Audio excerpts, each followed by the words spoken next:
जय हिंद बच्चों, कैसे हो? उम्मीद करते हैं आप लोग अच्छे होंगे। प्यारे बच्चों, आज का क्लास लेकर फिर आप सबके बीच उपस्थित हो गए हैं। आज के क्लास में हम लोग अध्ययन करेंगे परपरागण, यानी परागण का आज दूसरा क्लास है। इससे पहले परागण का एक क्लास लग चुका है जिसमें आप लोगों को स्वपरागण पढ़ा दिया गया है। स्वपरागण, स्वपरागण से लाभ, स्वपरागण से हानि, स्वपरागण का प्रकार पूरा आपको पिछले क्लास में पढ़ाया गया। यदि आप लोग वो क्लास नहीं देखे हैं तो मेरे देश के अच्छे बच्चे दौड़ कर जाइए, उस क्लास को देख के आइए, फिर इस क्लास को देखिए तो आपको मां कसम बहुत ही मजा आने वाला है। आज का हमारा जो क्लास है, तो आज के क्लास में हम लोग विशेष तौर पर अध्ययन करेंगे परपरागण। परपरागण क्या होता है, किस प्रकार से होता है, परपरागण में कितने परपरागण का कितना प्रकार होता है, ये सब हम लोग देखेंगे आज के क्लास में। इसके साथ साथ परपरागण से लाभ हानि। आज के क्लास में विशेष तौर पर पुनः बता दें मेरे देश के अच्छे बच्चे, परपरागण पर ध्यान केंद्रित करने वाले, इसलिए मेरे देश के नौजवान जल्दी से जल्दी आप कॉपी पेन लेके बैठ जाइए। अगर आपको परपरागण बिल्कुल भी नहीं पता है, नाम तक नहीं सुने हैं, तो परपरागण में आपको बादशाह बना देंगे। इसलिए मेरे देश के अच्छे बच्चे जल्दी से मुस्कुराते हुए एक अच्छा सा हेडिंग कर लीजिए, परपरागण। हेडिंग क्या होने वाला है बच्चा? परपरागण।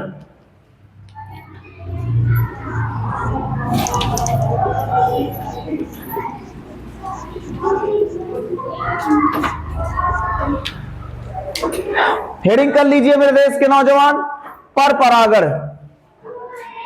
हेडिंग क्या होने वाला है? परपरागण।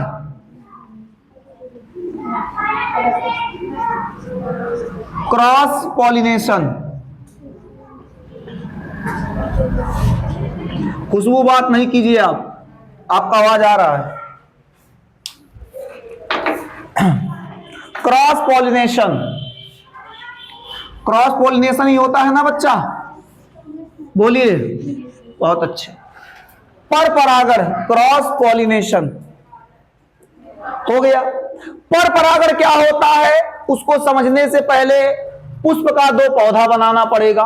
तो आइए जल्दी से मुस्कुराते हुए हमारे साथ साथ आप लोग भी एक अच्छा सा पुष्प का पौधा बना लीजिए जिसमें सुंदर सा पुष्प लगा हो, ताकि समझने में किसी प्रकार की समस्या ना हो। हम लोग बनाते हैं पुष्प का पौधा जिसमें पुष्प भी लगा हो, ताकि हमको समझने में कोई समस्या ना हो। बनाते रहिए साथ साथ, आप लोग साथ साथ बनाएंगे तो बेहतर होगा। अच्छे से आप पढ़ पाएंगे, अच्छे से समझ पाएंगे। इसलिए मेरे देश के नौजवान, आप चाहते हैं बेहतर पढ़ना, बेहतर समझना, तो साथ साथ बनाइए। कुछ नहीं करना, इसे गोला बना के दिल बनाते चले जाइएगा, एक पुष्प बनकर तैयार हो जाएगा। ठीक है बच्चा? पुष्प नहीं बनाने आता तो टेंशन नहीं लेना है। पुष्प कैसे बनाते हैं, इस प्रकार से बनाते हैं।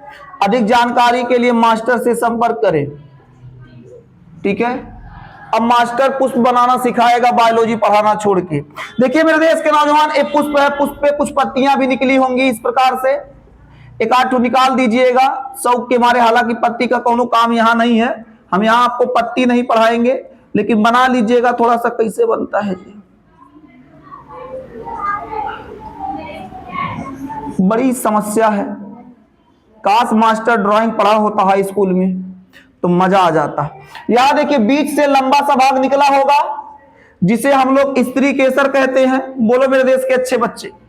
और यहां से पुष्प का नर भाग निकला होता है जिसे पुंकेसर कहते हैं। ये पुंकेसर बनाया जा रहा है। पुंकेसर, पुंकेसर, पुंकेसर। आइए यहां भी बना दें।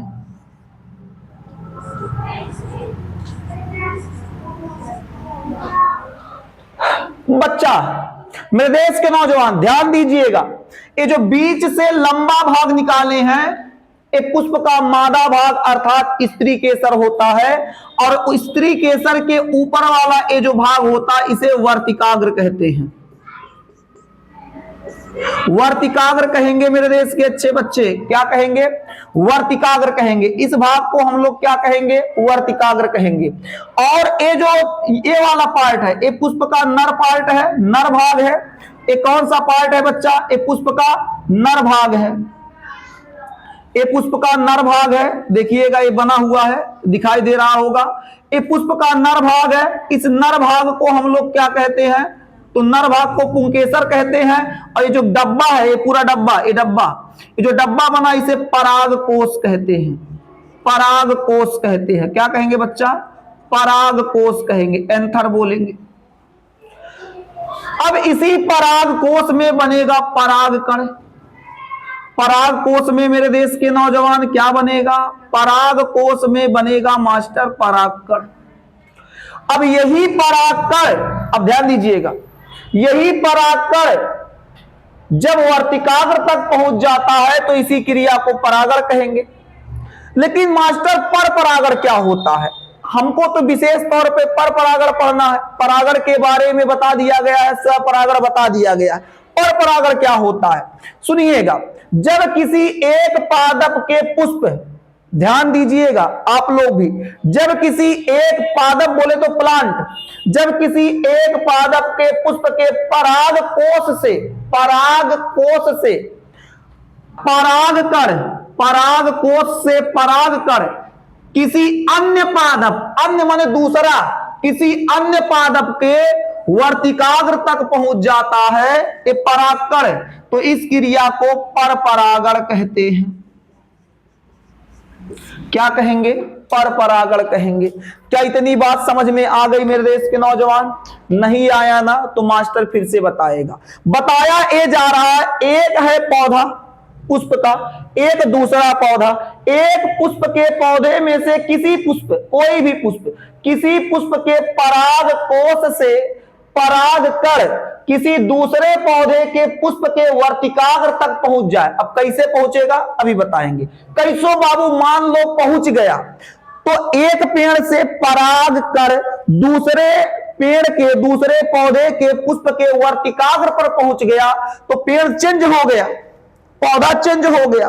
तो ये जो परागण की क्रिया होगी पर परागण कहलाएगी। तो यहीं से बच्चा परिभाषा बना लीजिएगा कि परिभाषा क्या होगा? किसी पुष्प के पराग कोश से पराग कण किसी अन्य पादप के वर्तिकाग्र तक पहुंचने की क्रिया को हम लोग क्या कहेंगे?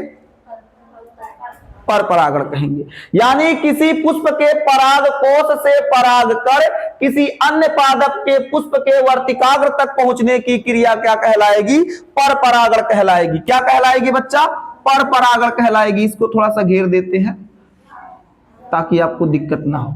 ये पर परागण कहलाएगी। बात समझ में आ गया? तो परिभाषा क्या निकल के आया? अच्छा, यहां कौन सी क्रिया हो रही है? तो पर परागण की क्रिया हो रही है। कौन सी क्रिया हो रहा है बच्चा? पर परागण की क्रिया। इन दोनों पौधों के बीच में कौन सी क्रिया हो रही है? पर परागण की क्रिया हो रही है। अच्छा, छूट गया क्या? ओहो, लो, क्या हो रही है जी? पर परागण की क्रिया हो रही है। समझ गए? तो आइए अब मास्टर के साथ मिलकर परिभाषा पर परागण का बनाइए। यहां हम लोग इसका परिभाषा बनाते हैं। तो कैसे परिभाषा बनेगा बच्चा? याद नहीं करना है, याद तो बिल्कुल नहीं करना है। आप लोग भी सुनिए, याद बिल्कुल नहीं करना है। कहेंगे मास्टर याद नहीं करेंगे तो परीक्षा में लिखेंगे कौन चीज? बच्चा हम आपको यहां याद करवा देंगे, आपको यहां समझा देंगे, आप परिभाषा आपको बनाना सिखा देंगे, तो फिर याद नहीं करना पड़ेगा। घर पे एक बार रिवाइज ऐसे कर लीजिएगा, ठीक है? पर परागण क्या होता? तो किसी पुष्प के पराग कोश से पराग कण, लिखना शुरू करें। किसी पुष्प, परिभाषा इसलिए लिख दे रहा है बच्चा ताकि आपको पता रहे, याद रहे। किसी पुष्प के पराग कोश, किसी पुष्प के पराग कोश, किसी पुष्प के पराग कोश से पराग कण का किसी अन्य पुष्प, किसी एक मिनट, सही तो है, किसी अन्य पादप,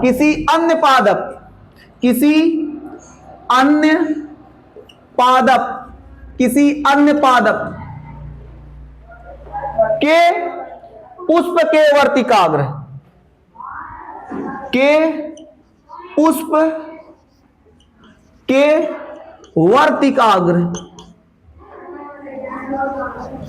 वर्तिकाग्र किसी अन्य पादप के पुष्प के वर्तिकाग्र तक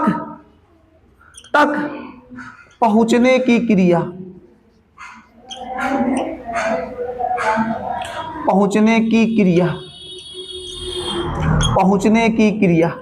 क्या कहलाती है?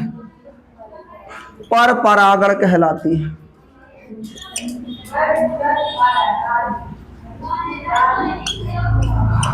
हाँ, अब ये चाहे परिभाषा याद कर लीजिए या फिर नोट्स में जो लिखवाया गया होगा, जो बताया गया होगा उस परिभाषा को, ठीक है।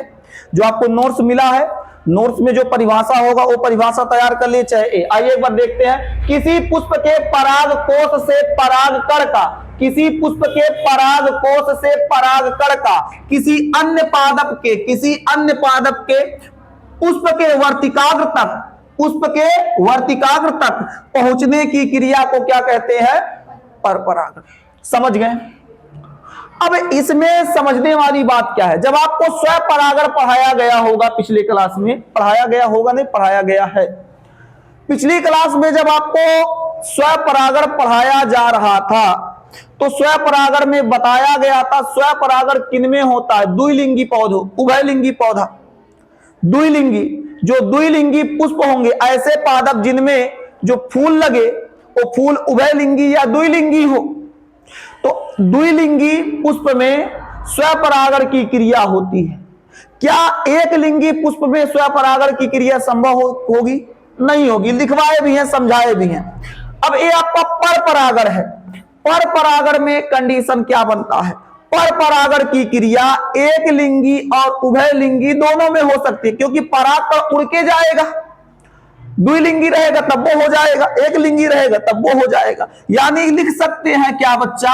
लिख सकते हैं परपरागण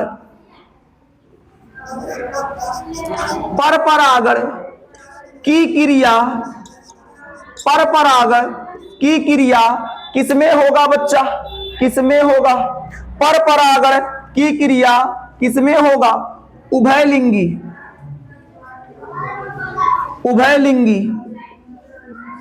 व एक लिंगी में हो सकती है। क्या बात याद रहेगा बच्चा? बोलिए, क्या बात याद रहेगा? यानी आपको अभी केवल परिभाषा बताया गया है परपरागण का, तो आपसे पूछा जाए परपरागण की परिभाषा क्या होती है, तो मुस्कुरा के जवाब देंगे किसी पुष्प के परागकोश से परागकण का किसी अन्य पादप के पुष्प के वर्तिकाग्र तक पहुंचने की क्रिया को परपरागण कहते हैं। परपरागण किन पुष्पों में संभव है? तो उभयलिंगी या द्विलिंगी व एकलिंगी, उभयलिंगी व एकलिंगी। कोई दिक्कत है बच्चा?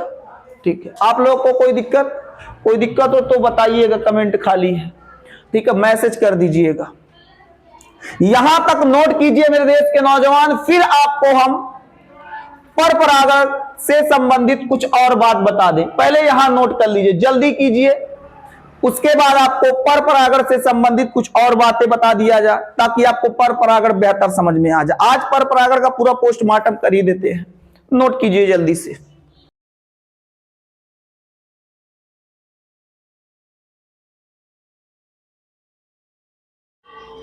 चलिए मेरे देश के अच्छे बच्चे, अब हम लोग समझते हैं जो परपरागण होता है, परपरागण में क्या कोई प्रकार होता है या परपरागण किनके द्वारा संभव होता है कि परागकण पराग कोश से उड़कर वर्तिकाग्र तक कैसे पहुंचा? हाँ भाई, समझना तो जरूरी है कि आखिर मास्टर ये जो पराग कोश में परागकण है वो आखिर वर्तिकाग्र तक कैसे पहुंचा। एक पेड़ यहां लगाए हैं, एक पेड़ 100 मीटर दूरे है, 50 मीटर दूरे है, परागकण यहां से उड़ के वहां तक पहुंच गया, या इस पादप के पुष्प के पराग कोश से परागकण 100 मीटर दूर पादप के पुष्प के वर्तिकाग्र तक पहुंच गया। मास्टर कैसे? देखिए, पर परागण की जो क्रिया होती है कुछ कारकों पर निर्भर करती है। कुछ कारक, इंग्लिश में फैक्टर, कुछ ऐसे फैक्टर या कारक होते हैं जो पर परागण की क्रिया में सहायता करते हैं, जिनके द्वारा पर परागण की क्रिया आसानी से हो जाती है। अब कहेंगे मास्टर इसका मतलब क्या, तो बताते हैं। जो पर परागण होगा, जो पर परागण होगा बच्चा, जो पर परागण होगा ये दो कारकों पर निर्भर करता है। पर परागण दो कारकों पर निर्भर करेगा। पर परागण दो कारकों पर निर्भर करेगा। कहेंगे मास्टर दोनों कारक का नाम, तो पर परागण के जो दो कारक होते हैं, पहला हो जाएगा अजैविक कारक। अजैविक कारक,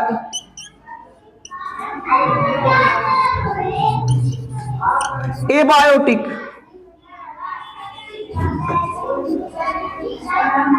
एबायोटिक फैक्टर लिख लीजिएगा। कारक हटा दें, अजैविक बस लिखते हैं, कारक तो यहां लिख दिए हैं।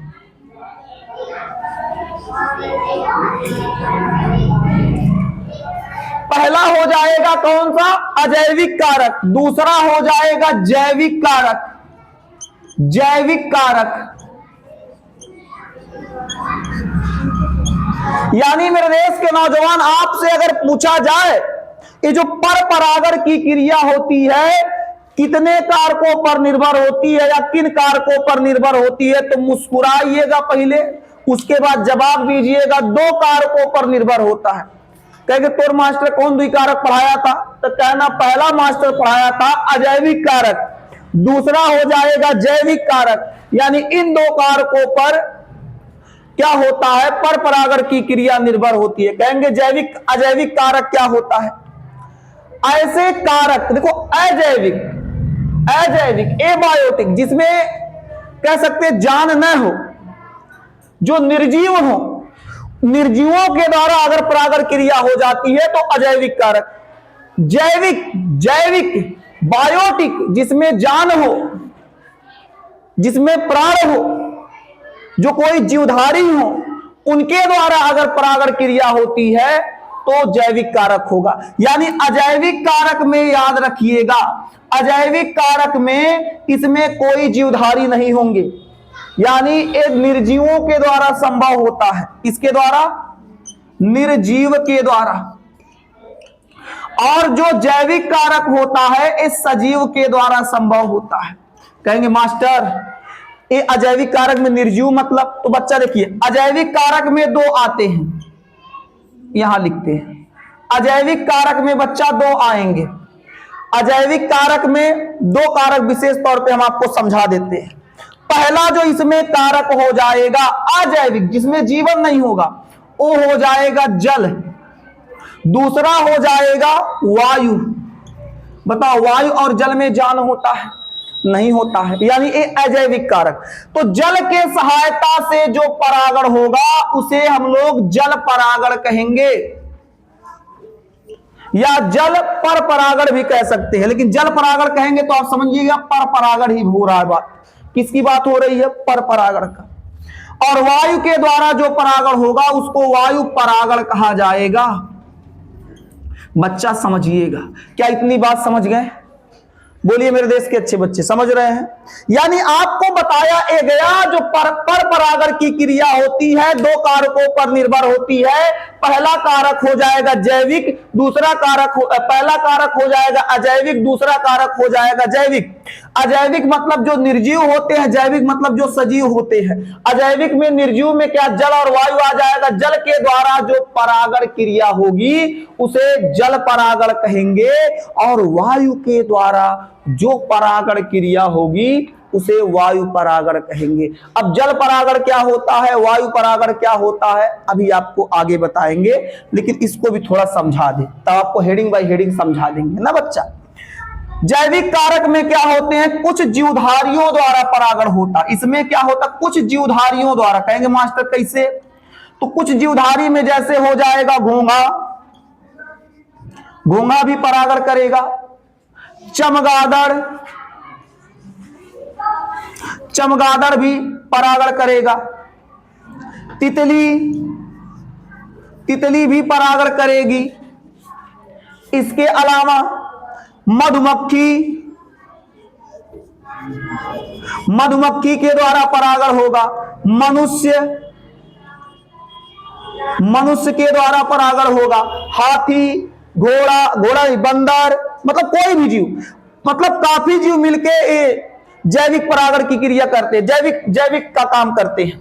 अब कहेंगे मास्टर कैसे, तो बच्चा सुनिएगा, अभी आपको बताया गया जो पर परागण में जैविक होता है, जो जैविक कारक होता है, तो जैविक कारक में सजीव की बात किया जाएगा, यानी घोंगा भी पर परागण की क्रिया करेगा, चमगादड़ भी पर परागण की क्रिया करेगा, तितली भी पर परागण की क्रिया करेगी, मधुमक्खी भी पर परागण की क्रिया करेगी, उसके बाद मनुष्य भी पर परागण की क्रिया करेगा। ठीक है, अब कैसे मनुष्य, जैसे क्या होता है, किसी पादप में से परागकोश से परागकण मनुष्य निकाल के ले जाके दूसरे ट्रांसफर कर दिया, वर्तिकाग्र में छोड़ दिया, परागण हो गया, तो मनुष्य करेगा। हाथी रास्ते पे चलते जाए, एक टूरली फूल वाला जाके तो दूसरे फूल वाले छुआ दी ले जाके, ले परागण हो गया। क्यों बच्चा, हाथी भी कर सकती है, बंदर भी कर सकता है, यानी ऐसे बहुत से जीवधारी हैं जो परागण की क्रिया, पर परागण की क्रिया आसानी से कर सकते हैं। क्या इतना बात समझ में आ गया? बोलिए मेरे देश के अच्छे बच्चे, आ गया। अब आपको हम समझाते हैं अजैविक कारक। क्या समझाते हैं? अजैविक कारक। अजैविक कारक में हम सबसे पहले आपको समझा देते हैं जल परागण। जल परागण क्या समझाते हैं बच्चा? जल परागण, यानी जल परागण क्या होता है? तो जल परागण में याद रखिएगा, ऐसा परागण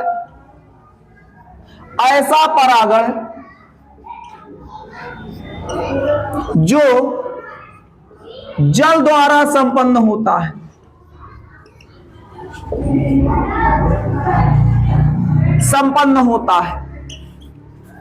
मतलब कहने का मतलब यह बच्चा, ऐसा परागण जो जल की सहायता से हो। जल की सहायता से अगर कोई परागण हो रहा है तो ऐसे परागण को जल परागण कहेंगे। बात समझ में आ गया? अब कहेंगे कैसे? तो बच्चा, जल परागण में दो प्रकार का परागण होता है। जल परागण में दो प्रकार का परागण होगा। इसमें पहला परागण हो जाएगा अधोजल परागण।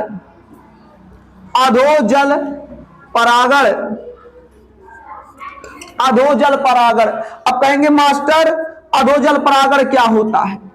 समझाते हैं। कुछ पौधे, कुछ फूल समुद्र के अंदर होता है, जल के अंदर पाए जाते हैं। ऐसे बहुत से पौधे हैं जिनमें फूल लगता है, उस समुद्र के अंदर होगा। देखो, पानी की सतह यहां होगा, पानी की सतह बच्चा यहां देखिएगा, पानी की सतह। इसको मिटाते दूसरा प्रकार अभी बता देंगे। पानी नीला कहां गया? ससुरा कुल नीला काला पता नहीं चल रहा। ये देखो, मान लो ये क्या है बच्चा? पानी। ये है पानी, ठीक है। ये पानी किसका है? तो बच्चा ये समुद्र का पानी है। ये है समुद्र। समुद्र के अंदर, यहां अंदर कोई पुष्प पाया जा रहा है। अब इस पुष्प के अंदर परागण क्रिया होगा। जैसे एक पुष्प है, ये दूसरा पुष्प, ये है मादा भाग, स्त्री केसर, वर्तिकाग्र, समझ जाइएगा। और ये इसमें निकाल दिए हैं, ये मादा भाग ना, इसको परागकोश समझिएगा। परा लिख देते, समझिए, परागकोश है।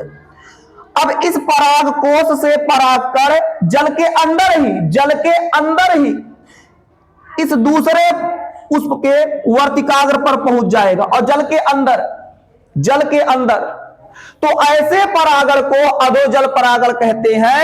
अधो माने आधा, आधा जल के अंदर, ठीक है। तो अधो माने आधा, तो यानी कह सकते हैं अधोजल परागण में क्या? ऐसा परागण जो जल के अंदर संपन्न होता है। ऐसा परागण जो जल के कहां होगा जी? अंदर संपन्न होगा। अधोजल परागण में क्या लिखेंगे? ऐसा परागण जो जल के अंदर संपन्न होगा। ऐसा परागण जो जल के अंदर अंदर अंदर संपन्न होगा, ऐसे परागण को अधोजल परागण कहेंगे। कहेंगे मास्टर तो भाई फुलवंग नमोआ बता दो, तो इस फूल का नाम याद रख लीजिए, इस पौधे का नाम याद रख लीजिएगा। देखिए जो समुद्र के अंदर अधोजल परागण के अंतर्गत आते हैं, ऐसे प्लांट को, ऐसे पुष्पी पादप को हम लोग क्या कहेंगे? ठीक है, इसको कहेंगे समुद्री घास। समुद्री घास कैसे लिखा जाएगा? ऐसे लिखा जाएगा। ठीक है, यानी समुद्री घास, उदाहरण के तौर पे याद रखिएगा समुद्री घास, यानी जो समुद्री घास होता है बच्चा, समुद्री घास में किस प्रकार का परागण होगा? तो अधोजल परागण होगा। कैसा परागण होगा? अधोजल परागण। क्या समझ में आ रहा है सबको? बोलिए। हमने जल परागण में आपको क्या समझाया? बाबू हम आपको जल परागण में यही समझाने का प्रयास कर रहे हैं कि ऐसा परागण जो जल द्वारा संपन्न होता है, जल परागण कहेंगे। जल परागण दो प्रकार के, जो पहला प्रकार होगा अधोजल परागण होगा। अधोजल परागण में बताया गया ऐसा परागण जो जल के अंदर होता है, जो जल के अंदर होगा, ऐसे परागण को अधोजल परागण कहेंगे। अधोजल परागण का उदाहरण कौन सा है? तो समुद्री घास। कहेंगे मास्टर ये जो जल परागण का दूसरा प्रकार बताओ, तो जल परागण का दूसरा प्रकार कहां बता दे? और यहां बता देते हैं। ठीक है, कहां बता दे? यही बता दे, यहां बता देते। जल परागण का अगर दूसरे प्रकार की बात किया जाए, ये पहला प्रकार, यहां दूसरा प्रकार, यहां दूसरा लिख देते, यहां लिख देते, कोई दिक्कत नहीं है ना। जल परागण का दूसरा प्रकार जो हो जाएगा, ठीक है, वो हो जाएगा अधिजल परागण।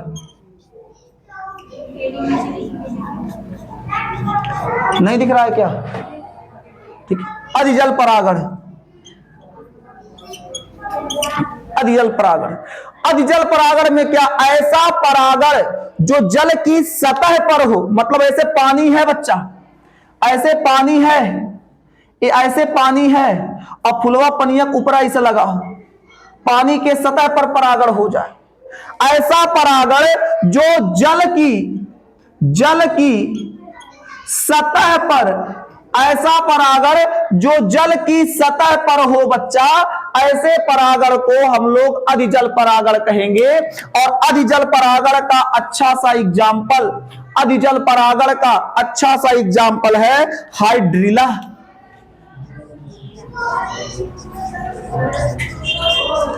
हाइड्रिला जगह नहीं था इसलिए इसको यहां पढ़ा दिए। ठीक है, क्या बात समझ में आ गया? बात समझ में आ गया। यानी आपको बताया क्या गया? बताया गया जो जल परागण होता है, इस जल परागण के दो प्रकार, पहला प्रकार हो जाएगा अधोजल परागण, दूसरा हो जाएगा अधिजल परागण। अब आपको हम वायु परागण पढ़ाते हैं। अब वायु परागण में ऐसे सुन लीजिए, बता देते, सुन लीजिए वायु परागण क्या होता है बच्चा, इसको सुन लीजिए।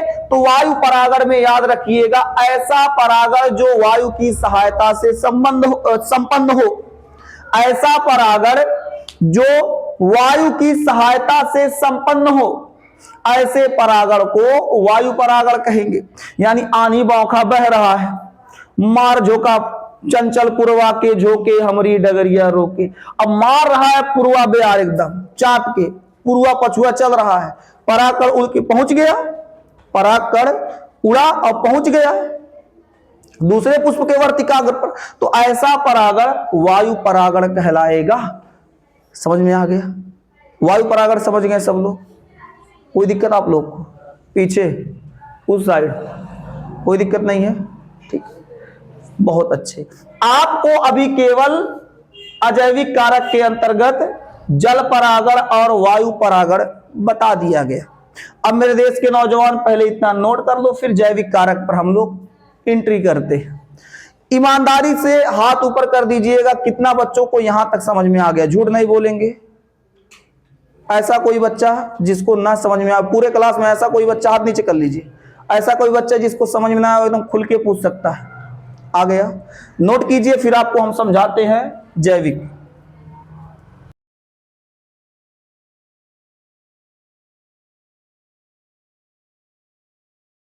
जैविक पर अध्ययन करते हैं। जो पर परागण का कारक था जैविक कारक पर चर्चा करते हैं। तो जैविक कारक में बताया गया कि इसमें कुछ जीवधारी होंगे जो पर परागण की क्रिया को संपन्न करेंगे। क्यों? इसमें कुछ जीवधारी होंगे जो पर परागण की क्रिया को संपन्न करेंगे। ऐसे जीवधारी कौन कौन से हैं, आइए उनको समझते हैं। देखिए, कुछ जीव हैं जो मुख्यतः ज्यादातर विशेष पौधों को परागित करते हैं। कहेंगे कैसे मास्टर? तो एग्जाम्पल के तौर पे बताते हैं। हम लोग क्या पढ़ेंगे बच्चा? जैविक के अंतर्गत पढ़ेंगे। किसके अंतर्गत? जैविक कारक, बायोटिक, जैविक कारक में हम आपको कुछ जीवों का नाम बताए थे, जैसे घोंघा,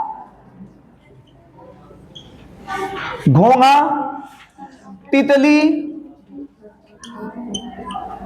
चमगादड़,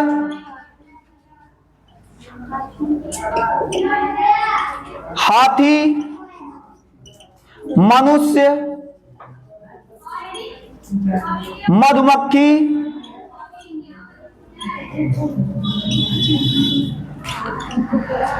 अब इसमें से ऐसे कई जीव हैं जो विशेष तौर पर कुछ खास पौधों को परागित करते हैं। कुछ खास पौधों के पुष्पों पे बैठ के उनका परागण क्रिया संपन्न कराते। कहेंगे मास्टर कैसे? जैसे हम कहें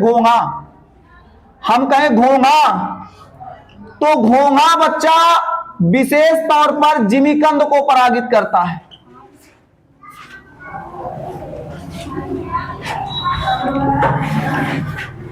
घोंघा बच्चा याद रखिएगा, ये जो घोंघा होता है, घोंघा देखे हैं ना?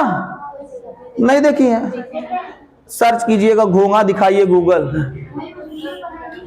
हाँ, गूगल से पूछिएगा, गूगल दिखाइए घोंघा, तो दिखा देगा। अब आजकल तो बहुत डेवलप हो गया है, जिमिनाई आ गया है, चैट जीपीटी होता है जी, हाँ वही, वो आ गया है। इसके अलावा ग्रोक आ गया है, पर पता ही क्या है समझ में, पता नहीं क्या है, नाम नहीं पता है बच्चा। हाँ, एक ऐसा करके कोई और है, तो उसका थोड़ा नाम हमको क्लियर नहीं हो पाता है, लेकिन PR है स्टार्ट में।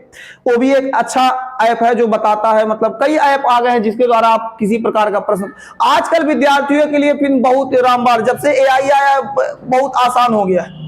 AI आने से फायदा जानते हो क्या हुआ? AI आने से फायदा ये हो गया है कि आपकी पढ़ाई आसान हो गई है। आप टीचर से पूछिए, इसके बाद यहां पढ़िए, किसी प्रकार का कोई डाउट होता है तो आपके जैसे टीचर नहीं मिल पाते हैं तो आप अलग अलग प्रकार से ऐप आए हुए हैं, जैसे अभी बताया गया जिमिनाई आ गया, ग्रोक आ गया है, चैट जीपीटी आ गया है, और एक नाम भुला गए हैं, ठीक है ना? ठीक है, क्या है उसका नाम याद नहीं आ रहा है, परप्लेक्सिटी, हाँ परप्लेक्सिटी है बच्चा, माफ कीजिएगा नमो थोड़ा बता नहीं पाए, परप्लेक्सिटी है। तो ऐसे बहुत से ऐप है जिसके द्वारा आपको कोई डाउट होता तो उसमें लिखिएगा, धड़ाक से पूरा दे देगा उठा के, ठीक है? तो आपको बताया ये जा रहा है मेरे देश के अच्छे बच्चे, जो घोंघा होता है, हाँ घोंघा देख लीजिएगा जो नहीं देखे होंगे सर्च करके। इसमें कितना लोग घोंघा नहीं देखे हैं? चलिए आइए, घोंघा विशेष तौर पर जिमीकंद को परागित करता है। घोंघा विशेष तौर पर जिमीकंद को परागित करता है। इसके अलावा बच्चा तितली, जो तितली होती है वो लिली ऐसे लिखा जाता है जी, ठीक है? तितली लिली को परागित करेगी, मतलब तितली द्वारा जो पर परागण की क्रिया होगा किसमें होगा? लिली में होगा। इसके अलावा चमगादड़ कचनार को परागित करेगा। कचनार। इसके अलावा मेरे देश के नौजवान, इसके अलावा ठीक है, मधुमक्खी आर्किड।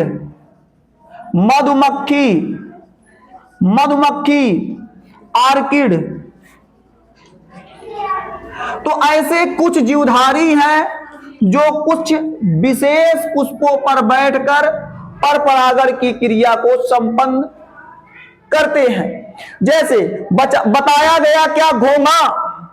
घोंघा किसको परागित करेगा मेरे देश के अच्छे बच्चे? जिमीकंद को, बहुत अच्छे। तितली किसको परागित करेगी?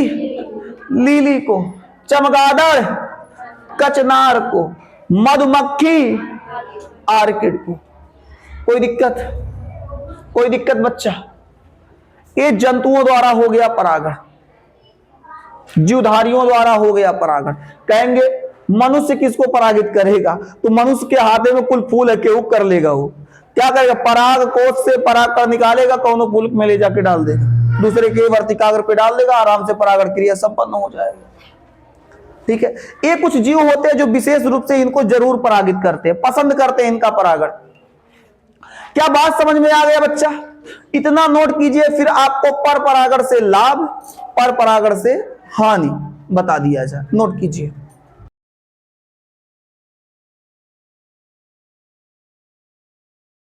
चलिए मेरे देश के नौजवान, मुस्कुराते हुए, पहले थोड़ा सा मुस्कुरा दीजिए, थोड़ा मुस्कुराइए, मुस्कुराइए, मुस्कुराइए, बहुत अच्छे, हाथ तो दिए।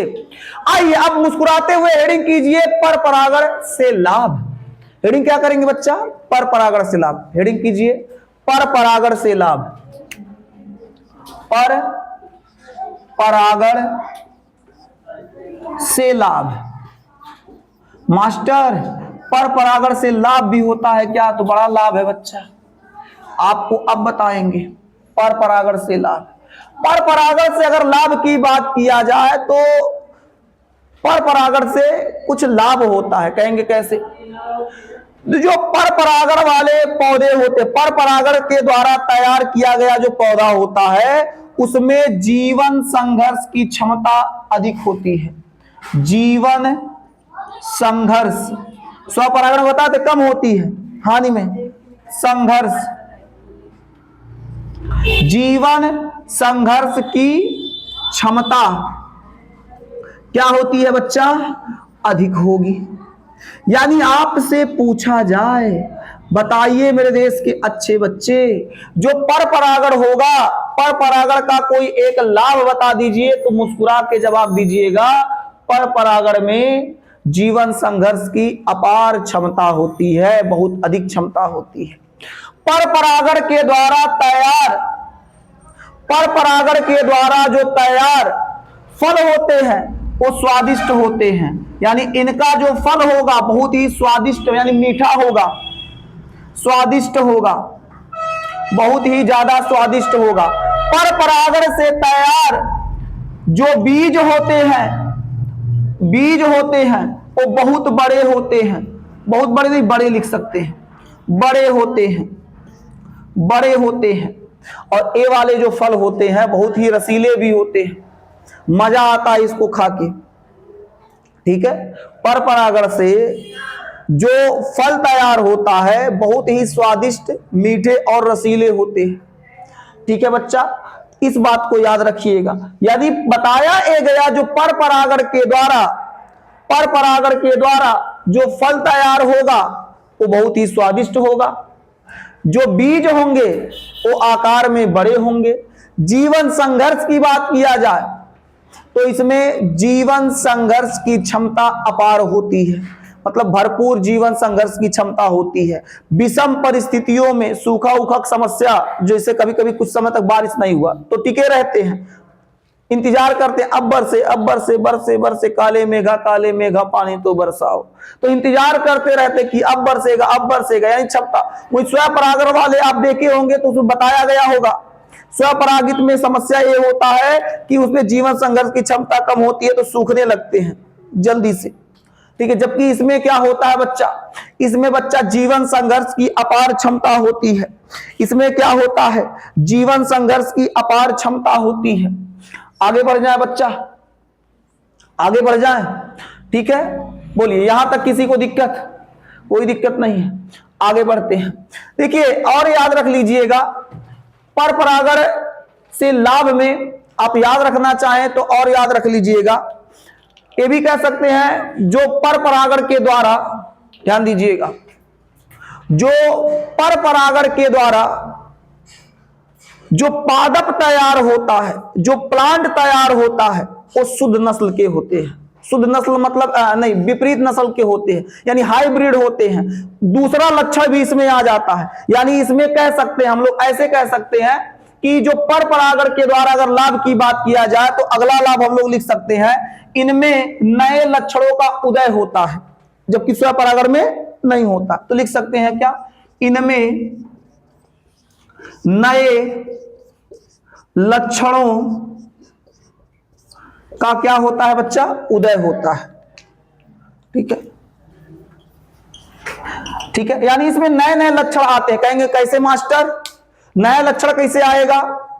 तो जो मादा पुष्प होगी उसके अंदर जो क्वालिटी होगा तो पहले से होगा, गुण उसका लक्षण होगा। लेकिन जो नर वाला आया हो सके वो बढ़िया क्वालिटी का हो, जो नर वाला लक्षण भी आएगा तो दूसरे पुष्प का लक्षण आ गया तो बताओ अच्छा नहीं होगा। तो ही बताया गया इसमें नए लक्षणों का क्या होता है, उदय होता है। बात करें पर परागण से हानि की, पर परागण से हानि, पर परागण से हानि की बात किया जाए मेरे अच्छे बच्चे तो क्या हो जाएगा, बस लास्ट टॉपिक है। पर परागण से हानि की बात किया जाए तो इन्हें परागण हेतु, इन्हें परागण हेतु दूसरे पादपों पर निर्भर रहना पड़ता है। इन्हें परागण हेतु दूसरे पादपों पर निर्भर रहना पड़ता है।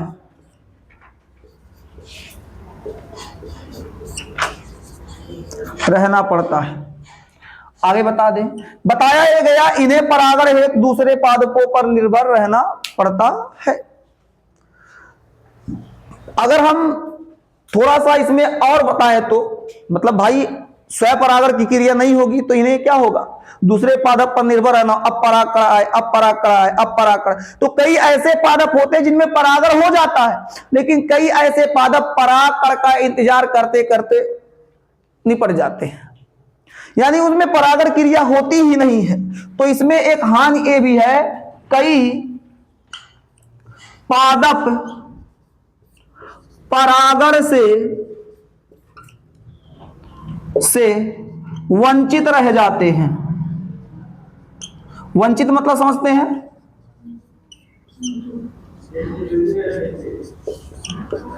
वंचित रह जाते हैं का मतलब है बच्चा, वंचित रह जाते हैं का मतलब परागण क्रिया होगा नहीं करता है, इंतजार कर रहा है।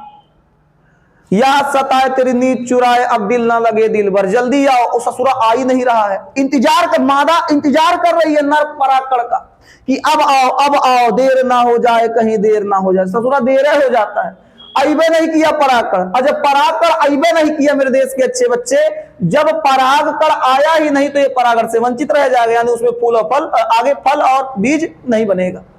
जब परागण होगा तब तो फल और बीज बनेगा, बोलिए, जब परागण होगा तब फल और बीज बनेगा, परागण हुआ नहीं, वंचित रह गए। इसमें और दूसरी बात क्या होती है, परागण के लिए एक कण की आवश्यकता पड़ती है, एक परागकण की आवश्यकता पड़ती है। जबकि पर परागण में क्या होता है, जो पर परागित पुष्प होते हैं इनमें क्या होता है, परागकणों की संख्या ज्यादा बन जाता है। इनमें परागकण क्या होता है, अधिक बनता है। जो परागकण होगा, परागकण वो क्या होता है, अधिक बनता है, बहुत ज्यादा बनता है। जबकि आवश्यकता बहुत कम की है, एक की है, लेकिन बहुत ज्यादा। क्यों ज्यादा बनता है, हो सके उड़ के कौन भुइयां जाके लौट रहा हो, कौन पेड़ जाके अटका हुआ है, कौन कहूं और जाके मर रहा है। तो अब होता क्या है, तो इसी वजह से परागकण बहुत अधिक बनता है। और अधिक बनने के कारण क्या होता है, अधिकांश